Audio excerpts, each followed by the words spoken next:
Kanya-kanya ng diskarte ang mga taga-suporta ng ilang kandidato para sa darating na barangay at sangguniang kabataan elections ngayong unang araw ng campaign period. Dito sa Barangay Batasan sa Quezon City, wala pang alas 12 ay nagtipon-tipon na ang ilang taga-suporta para magdikit ng mga tarpaulin ng kanilang sinusuportahang kandidato. Gumamit pa sila ng hagdan para lamang mailagay ang larawan ng kanilang sinusuportahan sa matataas na lugar.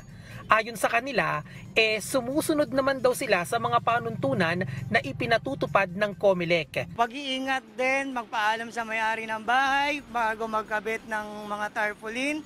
Huwag mo tayo magiging bulag, pipit, bingi sa darating na eleksyon.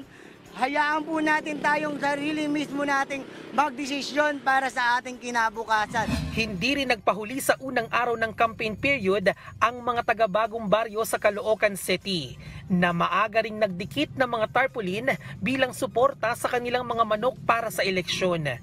Sinamantala rin ng ilang taga-suporta sa Barangay Tinajeros, Malabon City ang unang araw ng kampanya. Gayon din sa Barangay Navotas East sa Navotas City. Ayon sa COMELEC, generally peaceful ang naging pagsalubong sa unang araw ng campaign period para sa barangay at sangguniang kabataan elections. Malaking bagay din anila ang mga checkpoint na inilagay sa bawat lungsod, gaya na lamang sa may boundary ng Marikina City at San Mateo Rizal. Ipinaliwanag naman ng COMELEC ang ilang panuntunan at pulisiya hinggil sa tamang pangangampanya. Gayon din ang parusang kakaharapin ng mga lalabag dito. Peaceful pa naman ang kami. Ang mga tarpaulins, ang size niya is 2 by 3 feet. So ilalagay lang yun sa mga common poster area. At saka dapat meron nakalagay na paid for by and printed by.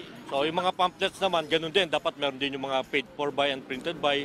Ang maximum size is long bond paper. Pwede silang ma-file ng disqualification. Mas pinaigting naman ng pulisya ang seguridad at kaayusan sa unang araw ng campaign period. Talagang sinecheck natin isa-isa ang mga dumadaang mga commuters to make sure na wala silang mga dalang kontrabando. To make sure na ang lahat ng mga sasakyan nila at lisensya ay kumpleto. Bien Manalo para sa Morning Show ng Bayan, Rise and Shine Pilipinas.